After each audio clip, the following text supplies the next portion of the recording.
ओम शांति। आज 5 फरवरी 2021 के बाबा के मधुर महावाक्य है और आज की मुरली में बाबा हम बच्चों को समझाते हैं कि बच्चे, शिव बाबा का अवतरण संसार में इसलिए होता है ताकि हम मनुष्य आत्मा को धर्म श्रेष्ठ कर्म श्रेष्ठ बना सके। और वो कैसे बाबा करते हैं? जब बाबा हम बच्चों को कर्म अकर्म विकर्म की गुही गति का ज्ञान स्पष्ट करते हैं और जीवन के अंदर श्रेष्ठ धर्म का आचरण सिखा करके मनुष्य के कर्म विकर्म तब बनते हैं जब वो विकारों के वशीभूत होकर कर्म करते हैं। तो इसीलिए बाबा हम बच्चों को कहते हैं कि बच्चे, तुम्हें विकारों को छोड़ना है, कर्मेंद्रिय जीत होना है, क्योंकि तभी तुम्हारे कर्म श्रेष्ठ हो जाएंगे, दैवी कर्म हो जाएंगे और धर्म श्रेष्ठ अर्थात जीवन के अंदर श्रेष्ठ धारणाएं, श्रेष्ठ आचरण से हम धर्म श्रेष्ठ बन सकते हैं।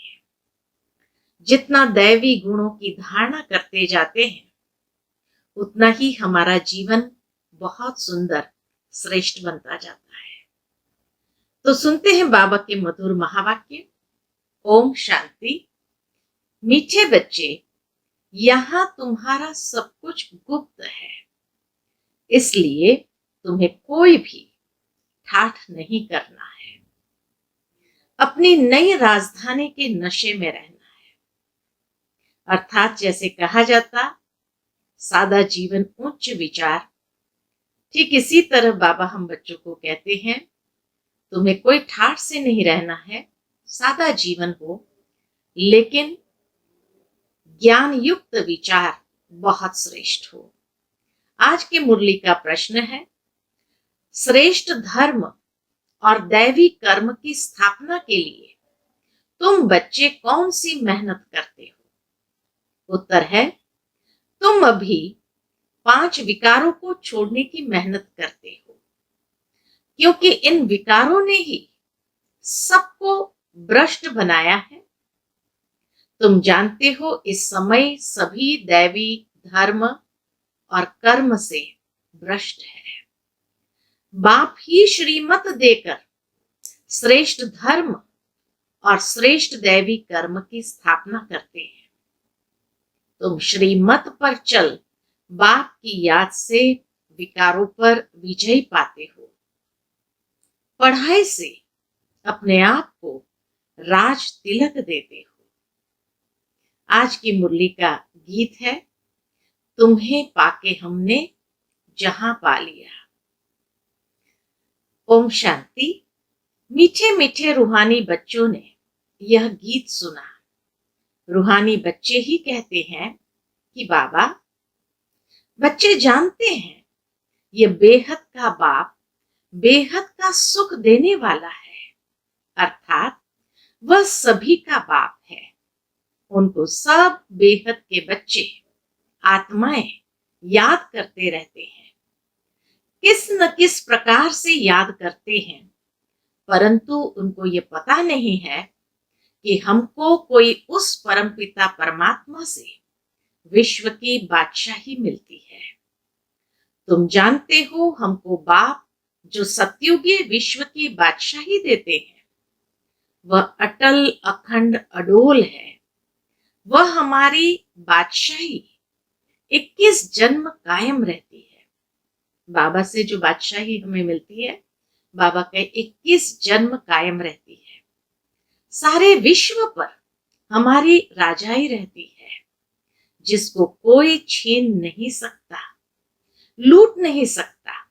हमारी राजाई है अडोल, क्योंकि वहां एक ही धर्म, द्वैत है नहीं, कोई द्वैत नहीं है, एक ही धर्म है। इसलिए वो राजाई भी कैसी है? अडोल। वह है अद्वैत राज्य। बच्चे जब भी गीत सुनते हैं तो राजधानी का नशा आना चाहिए कि तुम्हें पाके हमने सारे जहां को पा लिया। तो बाबा कहे अपनी राजधानी का नशा आना चाहिए। ऐसे ऐसे गीत घर में रहने चाहिए। तुम्हारा सब कुछ है गुप्त। और बड़े बड़े आदमियों का बहुत ठाठ होता है, तुमको कोई ठाठ नहीं। दुनिया में तो बड़े आदमी अर्थात उनका ठाठ बाट सब कुछ बड़ा होता है। तुम्हें बाबा कहे कोई ठाठ नहीं। तुम देखते हो बाबा ने जिसमें प्रवेश किया है वह भी कितना साधारण रहते हैं। यह भी बच्चे जानते हैं यहाँ हर एक मनुष्य अनराइटियस छीछी काम ही करते हैं, इसलिए बेसमझ कहा जाता है। बुद्धि को बिल्कुल ही ताला लगा हुआ है। तुम कितने समझदार थे, विश्व के मालिक थे, अभी माया ने इतना बेसमझ बना दिया है जो कोई काम के नहीं रहे हैं। बाप के पास जाने के लिए यज्ञ तप आदि बहुत करते रहते हैं, परंतु मिलता कुछ भी नहीं है। ऐसे ही धक्के खाते रहते हैं। दिन प्रतिदिन कल्याण ही होता जाता है। जितना जितना मनुष्य तमो प्रधान हो जाते हैं उतना उतना अकल्याण होना ही है। ऋषि मुनि जिनका गायन है वह पवित्र रहते थे, नेति नेति कहते थे। नेति नेति का मतलब है यह भी नहीं वह भी नहीं, अर्थात ईश्वर के बारे में उन्होंने ये राय अपने दिया कि ये भी नहीं है वह भी नहीं है। भावार्थ यही कि हम नहीं जानते हैं, तो पवित्र रहते थे और इसीलिए ये सत्य वचन उच्चारण करते थे। अभी तमो प्रधान बन गए हैं तो क्या कहते हैं? तो कहते हैं शिवोहम ततत्वम, सर्वव्यापी है, सब में है। जो ऋषि मुनि इतनी तपस्या करने के बाद ये कह गए हम नहीं जानते हैं, और वही मनुष्य आज कोई इतनी तपस्या भी नहीं और वो कहे शिवोहम ततत्वम, ईश्वर सर्वव्यापी है, तो क्या कहना चाहिए? तेरे में भी है, मेरे में भी है, सब में है ना? तो इसीलिए अभी तमो प्रधान बन गए हैं तो कहते हैं शिवोहम ततत्वम, सर्वव्यापी है, तेरे में, मेरे में, सब में है। वह लोग सिर्फ परमात्मा कह देते हैं, परम पिता कभी नहीं कहेंगे। परम पिता उनको फिर सर्वव्यापी कहना यह तो रॉन्ग हो जाता है। इसीलिए फिर ईश्वर व परमात्मा कह देते हैं। पिता अक्षर बुद्धि में नहीं आता है, करके कोई कहते भी है तो भी कहने मात्र। अगर परम पिता समझे तो बुद्धि एकदम चमक उठे। बाप स्वर्ग का वर्षा देते हैं, पिता है तो पिता से तो हमेशा वर्षा मिलना चाहिए, वह है ही हेवनली गॉड फादर।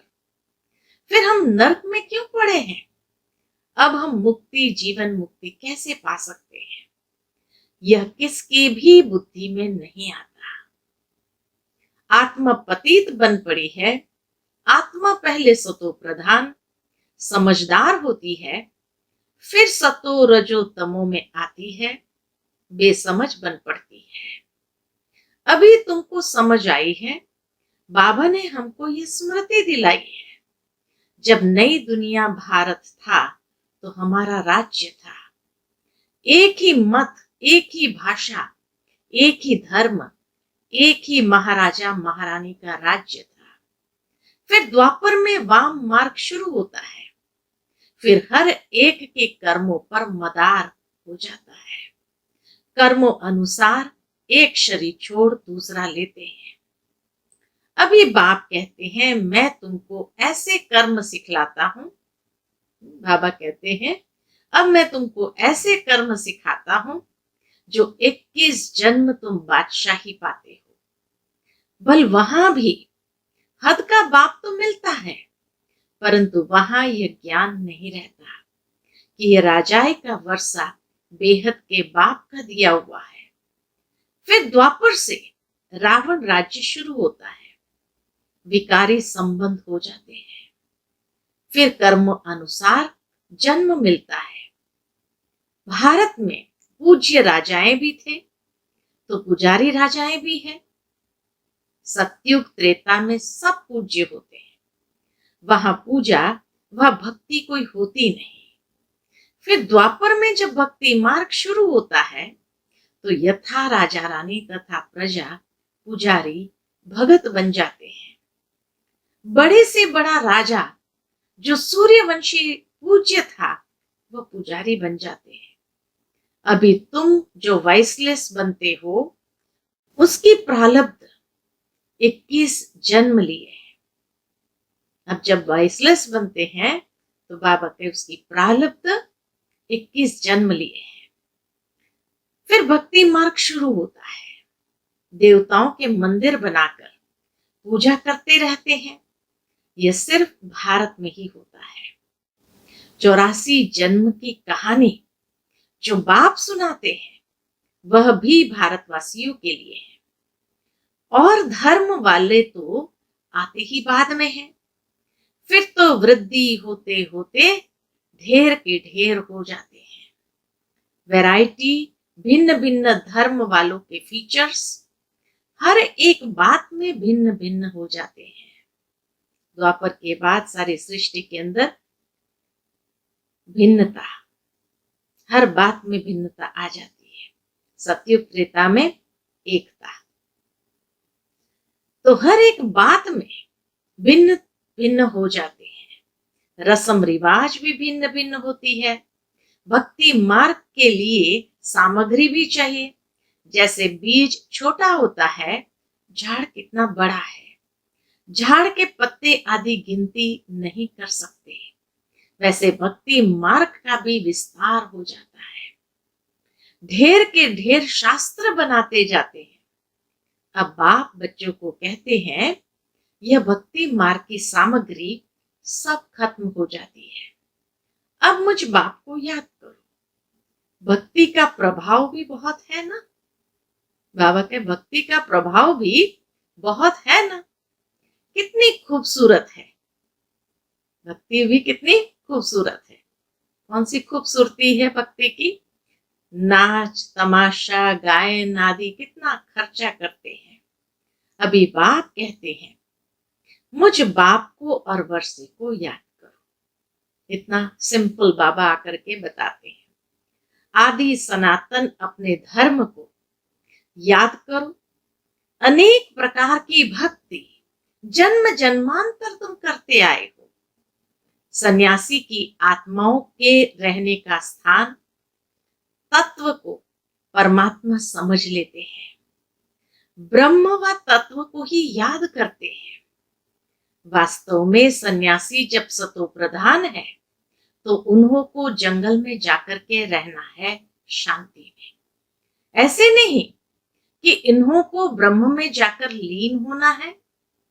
वह समझते हैं ब्रह्म की याद में रहने से, शरीर छोड़ने से ब्रह्म में लीन हो जाएंगे। बाप कहते हैं लीन कोई हो नहीं सकता। लीन कोई हो नहीं सकते। आत्मा तो अविनाशी है ना, वह लीन कैसे हो सकती। भक्ति मार्ग में कितना माथाकूट करते हैं। बाबा के कितना माथाकूट करते हैं। फिर कहते हैं भगवान कोई ना कोई रूप में आएंगे। तो सर्वव्यापी कहा, तेरे में मेरे में सब में है कहा। फिर कहेंगे भगवान कोई ना कोई रूप में आएंगे। कितनी कंट्रोवर्सी बातें हैं। तो बाबा कहे भक्ति मार्ग में कितना माथाकूट करते हैं। फिर कहते हैं भगवान कोई ना कोई रूप में आएंगे। अब कौन राइट। वह कहते हम ब्रह्म से योग लगाए ब्रह्म में लीन हो जाएंगे। गृहस्थ धर्म वाले कहते भगवान किसी न किसी रूप में पतितों को पावन बनाने आएंगे। ऐसे नहीं कि ऊपर से प्रेरणा द्वारा ही सिखलाएंगे। टीचर घर बैठे प्रेरणा करेंगे क्या। प्रेरणा अक्षर है नहीं। प्रेरणा से कोई काम नहीं होता। बल शंकर की प्रेरणा द्वारा विनाश कहा जाता है, परंतु है यह ड्रामा की नूंद। उन्हों को यह मुसल आदि तो बनाने ही है, यह सिर्फ महिमा गाई जाती है। कोई भी अपने बड़ों की महिमा नहीं जानते। अपने बड़ों की महिमा अर्थात देवताओं की, पूर्वजों की महिमा नहीं जानते। धर्म स्थापक को भी गुरु कह देते हैं, लेकिन वे तो सिर्फ धर्म स्थापन करते हैं। गुरु उनको कहा जाता है जो सदगति करे। गुरु शब्द का मतलब भी नहीं जानते। बाबा कहे जो धर्म स्थापन करने आए उनको गुरु कह दिया। वास्तव में गुरु होते ही है सदगति करने के लिए।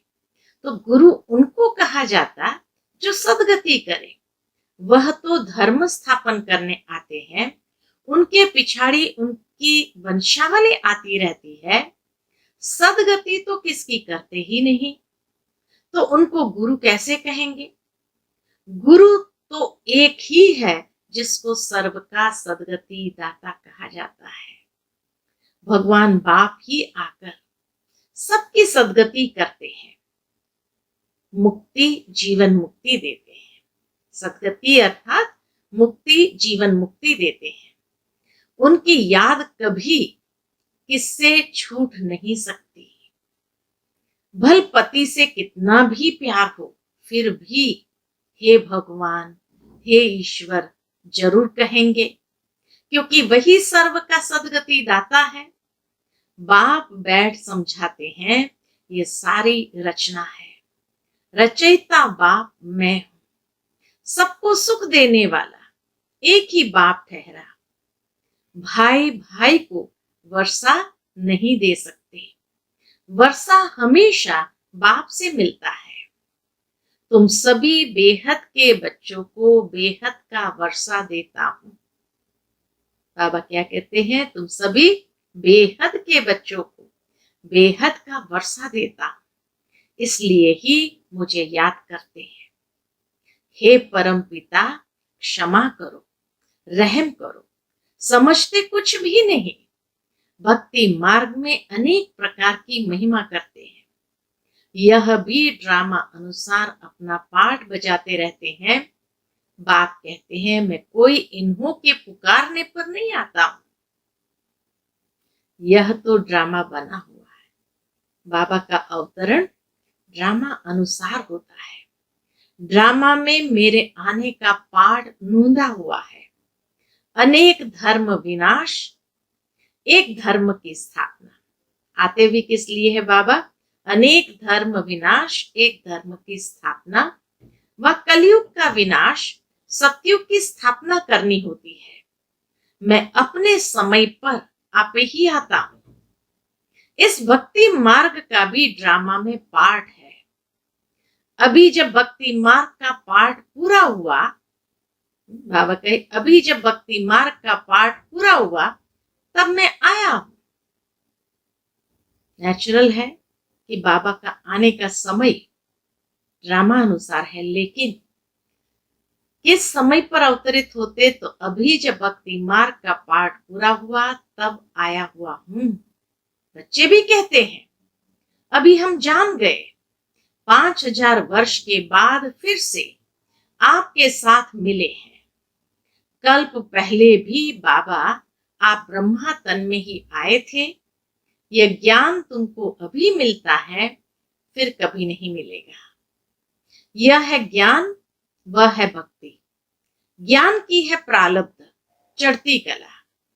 सेकंड में जीवन मुक्ति कहा जाता है। कहते हैं जनक ने सेकंड में जीवन मुक्ति पाई। क्या सिर्फ एक जनक ने जीवन मुक्ति पाई? जीवन मुक्ति अर्थात जीवन को मुक्त करते हैं। किससे मुक्त करते हैं? तो जीवन मुक्ति का अर्थ बाबा बताते हैं कि एक जनक ने जीवन मुक्ति पाई। तो क्या एक जनक ही जीवन मुक्ति पा सकते? बाकी सबका क्या हुआ? तो जीवन मुक्ति अर्थात जीवन को मुक्त करते हैं। किससे? इस रावण राज्य से। बाप जानते हैं सब बच्चों की कितनी दुर्गति हो गई है, उन्हों की फिर सदगति होनी है, दुर्गति से फिर उच्च गति, मुक्ति जीवन मुक्ति को पाते हैं। पहले मुक्ति में जाकर फिर जीवन मुक्ति में आएंगे, शांति से फिर सुख धाम में आएंगे। यह चक्र का सारा राज बाप ने समझाया है। तुम्हारे साथ और भी धर्म आते जाते हैं, तो बाबा कहे तुम्हारे साथ और भी धर्म आते जाते हैं। जैसे ही ये चक्र फिरता है, द्वापर युग के बाद देवी देवता धर्म नीचे उतरा, तो उसके बाद और भी धर्म जुड़ते जाते हैं। मनुष्य सृष्टि वृद्धि को पाती जाती है। बाप कहते हैं इस समय यह मनुष्य सृष्टि का झाड़ तमो प्रधान जड़ीभूत हो गया है। आदि सनातन देवी देवता धर्म का फाउंडेशन सारा सड़ गया है, बाकी सब धर्म खड़े हैं।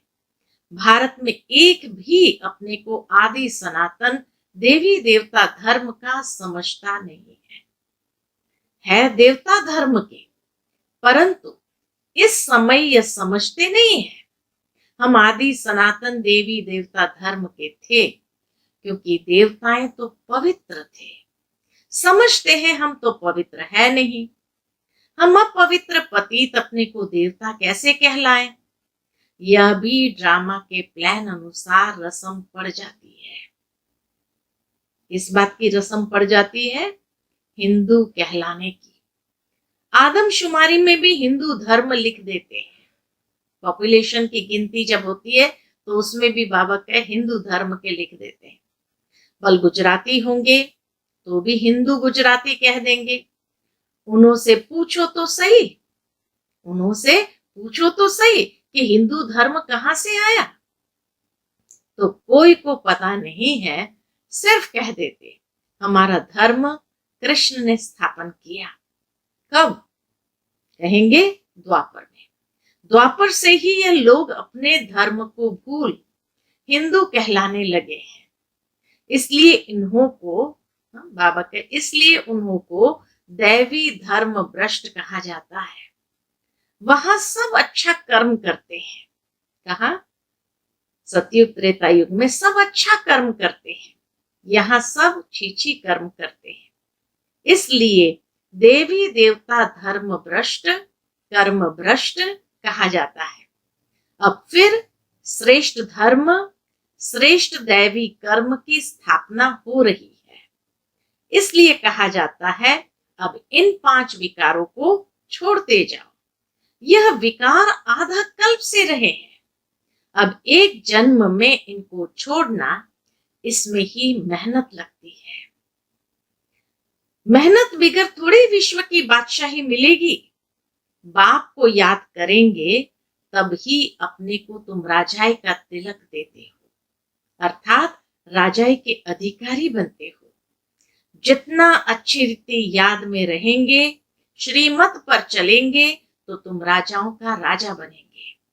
पढ़ाने वाला टीचर तो आया है पढ़ाने। ये पाठशाला है ही मनुष्य से देवता बनने की, नर से नारायण बनाने की कथा सुनाते हैं। यह कथा कितनी नामी ग्रामी है। सत्यनारायण की कथा दुनिया में कितनी नामी ग्रामी है। इनको अमर कथा, सत्यनारायण की कथा, तीजरी की कथा भी कहते हैं। तीनों का अर्थ भी बाप समझाते हैं। भक्ति मार्ग की तो बहुत कथाएं हैं। तो देखो गीत कितना अच्छा है। आज का गीत कौन सा था? तुम्हें पाके हमने जहां पा लिया। तो बाबा कहे तो देखो गीत कितना अच्छा है। बाबा हमको सारे विश्व का मालिक बनाते हैं, जो मालिक बना कोई लूट न सके। अच्छा, मीठे मीठे सिकिलते बच्चों प्रति माता पिता बाप दादा का याद प्यार और गुड मॉर्निंग। रूहानी बाप की रूहानी बच्चों को नमस्ते। हम सब रूहानी बच्चों की रूहानी माता पिता बाप दादा को याद प्यार गुड मॉर्निंग और नमस्ते नमस्ते। शुक्रिया बाबा, शुक्रिया। आज की मुरली से धारणा के लिए मुख्य सार है। पहली बात सदा ये स्मृति रखनी है कि हम एक मत, एक राज्य, एक धर्म की स्थापना के निमित्त है, इसलिए एक मत होकर रहना है। दूसरी पॉइंट, स्वयं को राजाई का तिलक देने के लिए विकारों को छोड़ने की मेहनत करनी है, पढ़ाई पर पूरा ध्यान देना है। आज का बाबा का मधुर वरदान है, त्रिकालदर्शी स्थिति द्वारा माया के वार से सेफ रहने वाले अतीन्द्रिय सुख के अधिकारी भव। त्रिकालदर्शी स्थिति द्वारा माया के वार से सेफ रहने वाले अतीन्द्रिय सुख के अधिकारी भव। संगम युग का विशेष वरदान व ब्राह्मण जीवन की विशेषता है अतीन्द्रिय सुख। यह अनुभव और किसी भी युग में नहीं होता, लेकिन इस सुख की अनुभूति के लिए त्रिकालदर्शी स्थिति द्वारा माया के वार से सेफ रहो। अगर बार बार माया का वार होता रहेगा तो चाहते हुए भी अतीन्द्रिय सुख का अनुभव कर नहीं पाएंगे। जो अतीन्द्रिय सुख का अनुभव कर लेते हैं उन्हें इंद्रियों का सुख आकर्षित कर नहीं सकता।